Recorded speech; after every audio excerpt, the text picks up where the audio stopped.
Present day. Present time. But let me explain the story for you so you get a little bit of context. I'll try not to spoil anything. But you wake up in this beach. Someone apparently messed up the freaking boat and you sunk. And later you find out you're part of this race that went extinct called the Godlike. Godlike, they have special abilities because they actually used to be friends with this god. So they granted them special powers. I don't know if I mentioned, but you're rare. You're extinct because there's not a lot of people from your tribe or whatever you want to call it because most of them got killed. And basically, there's this thing called the Drink Scorch. It's like the Blight. And what was that game? Dragon Age Origins, where the blight starts turning people. So what happens is that this plague is spreading all over, and it's ruining the whole universe, pretty much. Well, that planet or whatever you want to call it. And it basically it washes their brain and it starts talking to them, and they start hallucinating and hearing different things, and they ended up murdering people. And eventually they turn into these monsters, like these plant type of monsters. So it's basically up to you to save them. But later down the game, in the early game, you find out that you're actually a reincarnation of this god.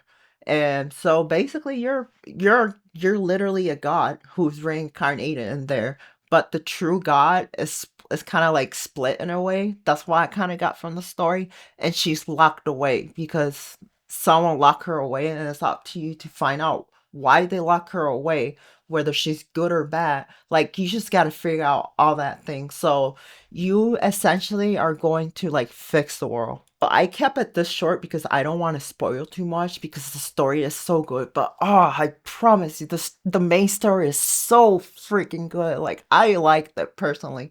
I've never played Pillars, and I heard some of those Sims upset and saying it's okay.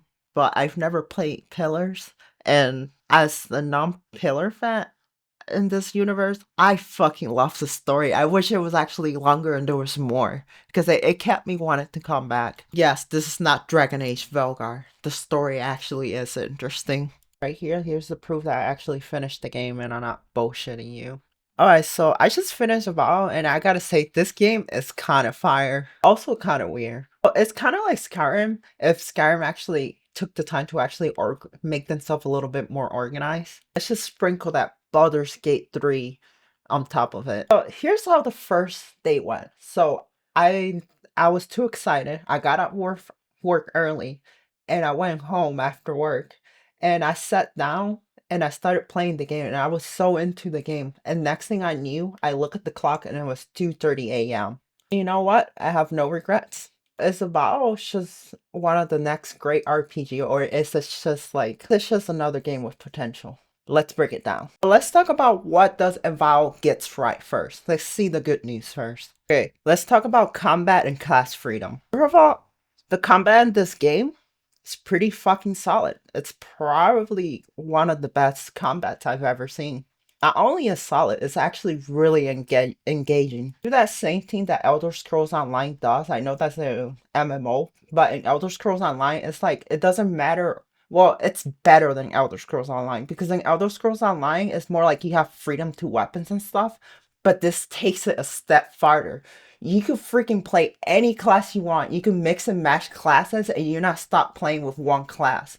And you could do it anytime, and you can reset your points. So you could do it at any time to switch. You can mix freaking classes. It's so good. Like, there's no restrictions how you can play. You just have full freedom of that. Let's be honest. I love Path of Exile, but I prefer the skill tree in this game. The skill tree in this game feels really small. I like Path of Exile as much as I love that game. The skill tree in that Path of Exile 2 gives me literally a panic attack.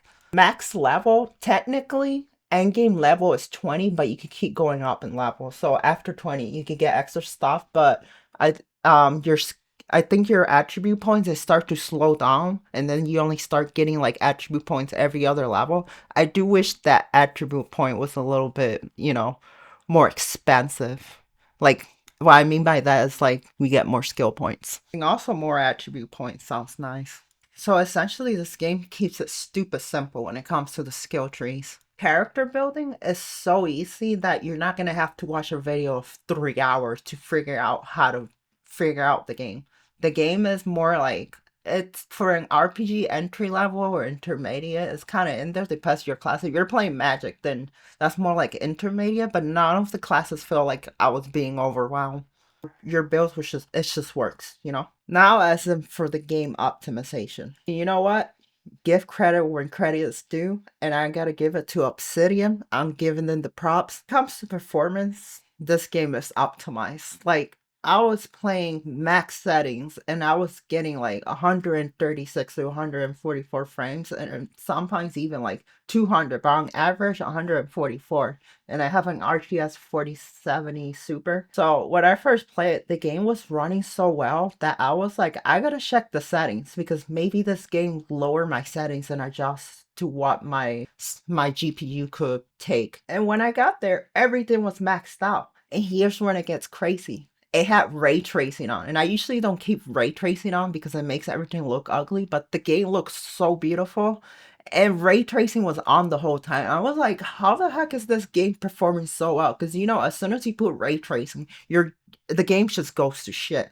But in this game, it's just so smooth. Like the performance is just so good on it.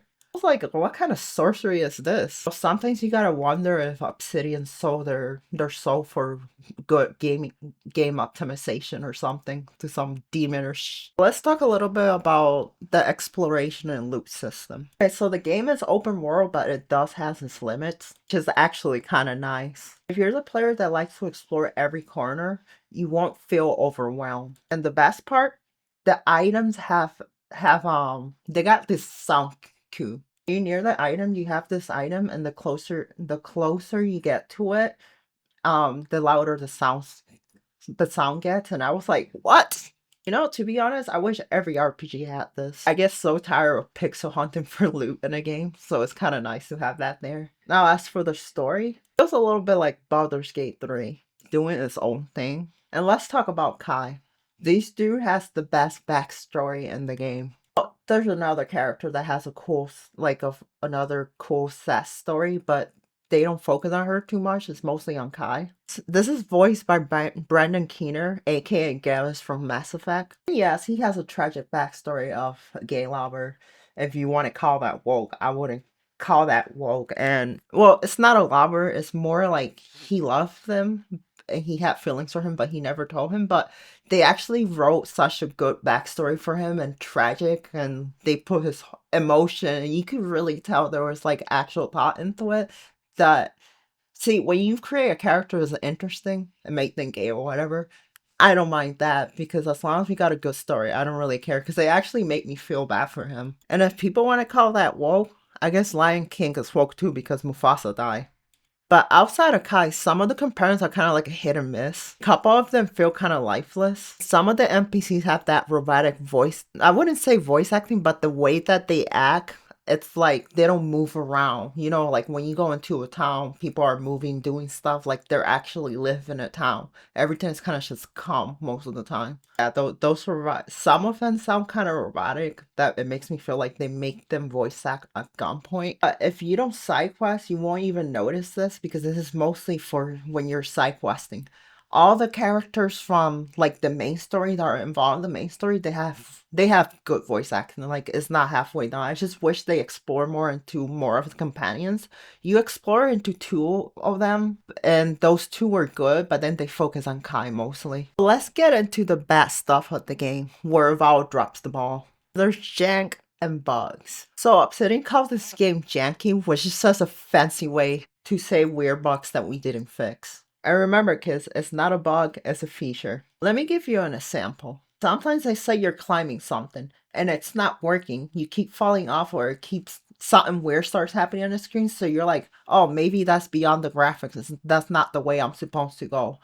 And then you do it again, but you get stuck inside the graphic and then you could climb it. And I'm like, wait, what? It doesn't happen like a lot, but there's certain section that definitely happens. It doesn't bother me too much. But the climbing and certain parts of the map can feel really janky, like Batista levels are janky.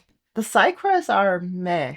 Exist, But that's all I can really say about them. Some are funny, some are okay, but most of them don't really give you great rewards, mostly gold. If you like grinding for materials for crafting, they're worth doing. Otherwise, you could probably skip half of them and not miss much, because there's not really much war building into them. They don't really amount, other than the companion quest. It's not war building, like it's not adding something interesting you want to learn that makes you feel like, oh my god, I didn't know this. This is lore. It's just kind of like errands. That said, the game does have a lot of lore. Like if you read the books, like in Skyrim, you can actually learn a lot of things about the universe that are actually really interesting. Like the game is really philosophical. When it's like, like Star Wars The Old Republic 2, which was made by the same company. Yeah, it has like that philosophical level between good and bad. No one is bad, everything is in the middle type of, like, it makes you question what's right and what's wrong.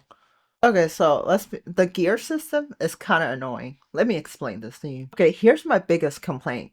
The gear doesn't scale with your level, and vendors, they just sell trash. Find something cool looking, it's pretty much useless. Basically, what you have to rely on is you just take a piece of gear that could be upgraded enough to get like super or legendary level, and you just keep leveling it up. And even then, your companions keep, because your companions basically tell you when your gear is under level. But I don't know if this is a glitch, but sometimes my gear was on that level and it was powerful enough and good enough to get, but they kept saying that. So I don't know if that's a bug or anything, but yeah. At the same time, I feel like the game has to do, yeah, the gear has to do something with it, but it's mostly skill, because even with a bad gear, you can still get it done. It's so annoying. You wouldn't even believe it. Like I got. They keep telling me to freaking that my gear is no good in combat. I'm like, bro, this is the best gear in the game. So shut the fuck up. They keep repeating themselves. Why are deaths so for getting us OP weapons and gear? I don't get that. Let me break the game. Damn it. As for the end of the game, I'm not gonna spoil anything, but I am gonna say this one thing. First, let me say one good thing. There was this one temple almost at the end of the game that it was so freaking brutal. It was so freaking hard to beat. And I was like, holy shit, if this is so hard, how am I even going to get to the freaking last boss? Like, what is that boss is gonna be like? But weirdly enough, the last boss was actually pretty easy. This is kind of like good and bad. The game does this one thing that annoys me. So once you beat the game, you get stuck in the last save before you beat the final boss. Free roam, no going back to explore. Like that same thing that Cyberpunk 2077 does. I don't know why some RPGs do this, but it's so freaking annoying because I want to go back and explore more. But unlike most games, you do become something. I'm not going to spoil, but the game actually has a reason and explanation why you can't keep playing the game after you beat it. I actually found that kind of interesting. Make sure that before you fight the final boss, you do everything you want to do. After all of this, will I recommend Avowed? The short answer is yes. It also depends what type of person you are or what you want. Expecting a flawless, freaking life-changing RPG, this ain't the one for you. But that said, if you want something fun, a good combat, great optimization, and a solid main quest, then yeah, I would recommend you to play it. You'll have a really good time, especially if you're super into combat. You'll have a blast in this game. So far, the RPGs that we gotten this year, I can't put this one in number one. I'll probably put this one under Kingdom Come Deliverance 2, right below that. Still, it still is one of the greatest RPGs we gotten in a while. Last year, we didn't get a single RPG that was good. And we can't count action RPGs like Path of Exile because that was almost till the end of the year. If you're looking for something new to play, especially if you're getting into RPGs, Avowed is a great choice. Just be ready for some slight jank. My final score will be a 8.5. I will easily give it a 9, I will say, or at least a little bit higher, if they fix that gear thing that was freaking annoying and it made the NPCs a little bit more alive. And the other stuff I talk. If they fix all those things I talked that I didn't like, I'm probably gonna come back and visit this game a couple months, but I'm still gonna play a second time because I like it that much. If they fix that, I'm definitely gonna talk about it and I'm gonna say, hey, now I can give it a 9 and do my review all over. If they ended up not making the gear that drops scales to your level, please, I'm begging the modding community, please make a mod that makes items scale, please. Until next time, remember, keep it stupid simple.